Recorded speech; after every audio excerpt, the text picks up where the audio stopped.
All right. Well, I have one last question for you. And I don't know how much information you'll have with this in the community, but I wondered, based on some of the recent violence in London and with the increase of the election and how well the Green Party did, are you seeing or hearing that more Jews are planning to make Aliyah or to move to Yes, America? You are. yes, sure. Sky News asked me this, and other networks have also asked me this. And yes, I know several people who've been thinking about it for a few years, and one or two people are looking to the United States, and then Right. other people are looking towards Israel. I don't think there is really any real safe place at the moment because, of course, Israel is going through a lot of difficulties. Of course, I recognize that Israel is the Jewish country. I myself have been in Israel about 14 years altogether, and tried to live there 3 times and worked there. I Oh, was really? partly in the Prime Yes. Minister's office. I was partly in the Foreign Ministry at one time. I was a correspondent for several networks based in Jerusalem. I was living in Jerusalem for many years. And let's see, what else did I do? Oh, I was a trainer with the Dale Carnegie training company.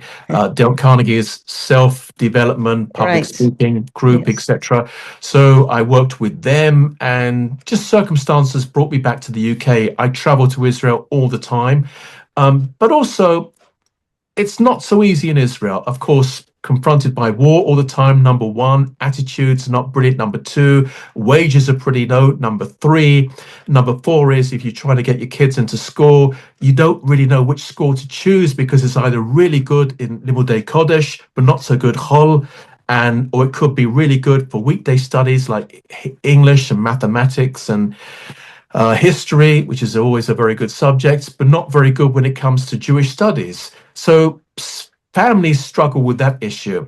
But the flip side of it, of course, is that you're inside of the land of Israel. You just feel like a connection with the land. You know people. I mean, this is your home. You just want to be there. You want to fight to stay there. You just love the land and you want to stand up for the land and do what it is. So there are swings and roundabouts. This is what a lot of people are faced with. And I've recently been in contact with some people from Israel who say they want to come here and talk to the people to say maybe it's time to move to Israel right now. Well, they know where Israel is. They have the Jewish Agency coming here. They have Nefesh B'Nefesh coming here all the time. It's just a question of finding the right time to do it and making the move.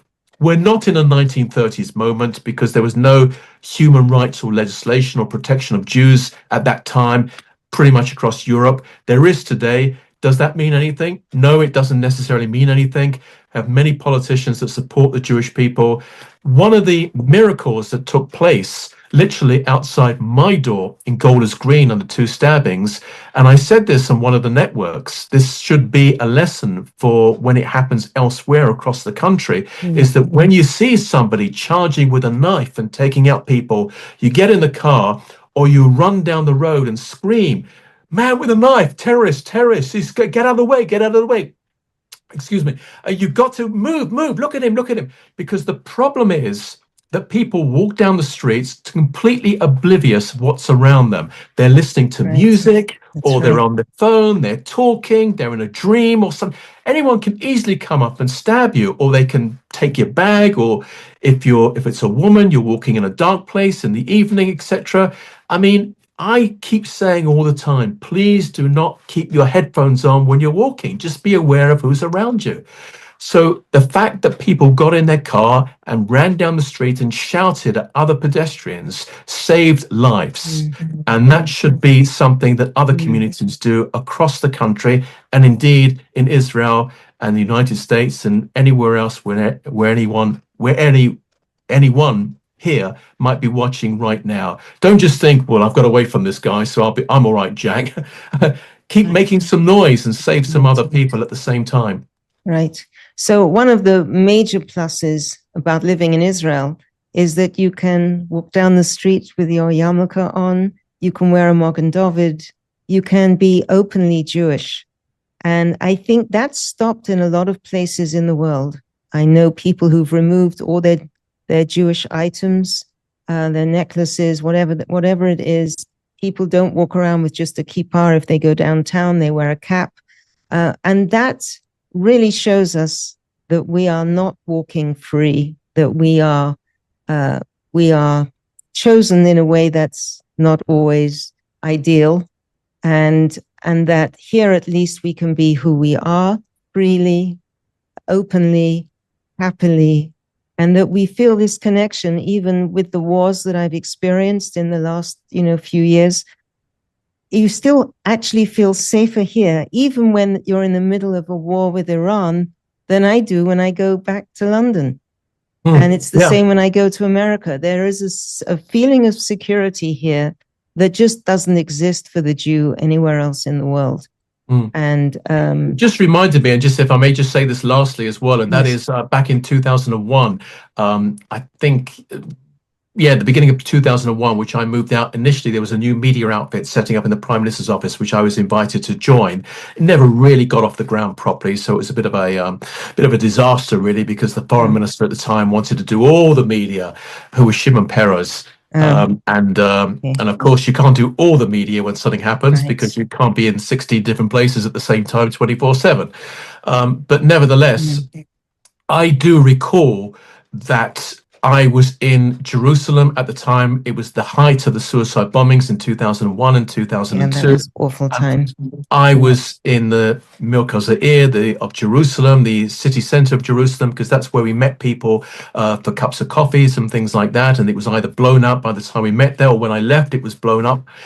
And it was a difficult time, and I obviously saw the aftermath of several suicide bombings myself. But the one which really shook me up was the one time I came back to London for a week, and there was a big suicide bombing in the Moment Cafe, which is opposite the Prime Minister's house in Rehovia. And I walked by that pretty much every single day. And I didn't know it was done. We heard it on the BBC World Service that night. The BBC World Service was saying that there was a cafeteria somewhere close to the Prime Minister's office, but they wouldn't say where it was.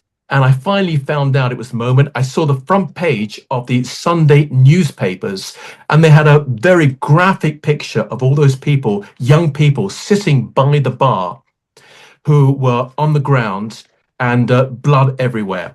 And that one really, really shook me up really badly, because there I was looking at it on the front page of the newspaper as an outside person, a long, long way away. And I saw myself right there. And I thought, wow. I walked by, and I was on LBC radio that morning doing a broadcast, and I said these words. I said, this one's really shaken me up. They said, why? I said, because I'm now in London at the moment for a week, and I see, gosh, I'm in the midst of it, and I just never really realized how bad it really was. So you could also be in the moment and just be oblivious to it and just say, okay, well, I missed that one, I missed that one, I missed that one. So I'm not sure that's a good thing or a bad thing. That was a really terrible time. Thankfully, we've come through that. And look, it's not ideal, but those kind of bombings, thankfully, have stopped. And what we also did was recently, in the last year or two, they started to arm Israeli citizens, Jewish people. And a lot of people applied for wanting a gun, and they don't just give you a gun, they also give you training. And you go on the trains and the buses, and you see every other person has a gun in their pocket, And the interesting thing is, it's given us a huge amount of security. And I wasn't somebody who was very pro-gun culture. And in fact, I wrote against it when I was in America. I used to write for the Allgemeine, and I wrote an article against the gun culture and that so many innocent children were getting killed. But it works in Israel. We've had, thankfully, very little happening. May it continue, please God, that we all feel, I think, a lot safer here. So if you make Aliyah, you can get a gun. I made Aliyah many years ago. You made Aliyah, so... Yeah, many, many years ago. I'm Israeli. I voted in several elections. I'm not eligible to vote now because I don't have my address anymore there. But and that's one of the things that, unlike the United States or the UK or most European countries, where you can actually have a postal vote or a proxy vote, or even vote if you were an American citizen in Israel. which is Right. an amazing thing. In Israel, you can't do that. You have to have a fixed address in Israel. You have to be living there. You have to pay arnona, the local taxes, and registered to vote. And so even if you have your house there, but you live abroad, you don't have that vote. But I did that many, many years ago because I wouldn't have been able to work in government offices Yes. and Right. as a self-employed person there. Very good. Well, James, thank you so much for this. This was really insightful, and I appreciated hearing your opinions as well as the enormous amount of information and facts that you have to hand. I do hope you will come on board again. And in the meantime, in London, stay safe. And I hope you come visit Israel very soon. So, Thank you. I'm there in a couple of weeks. Great.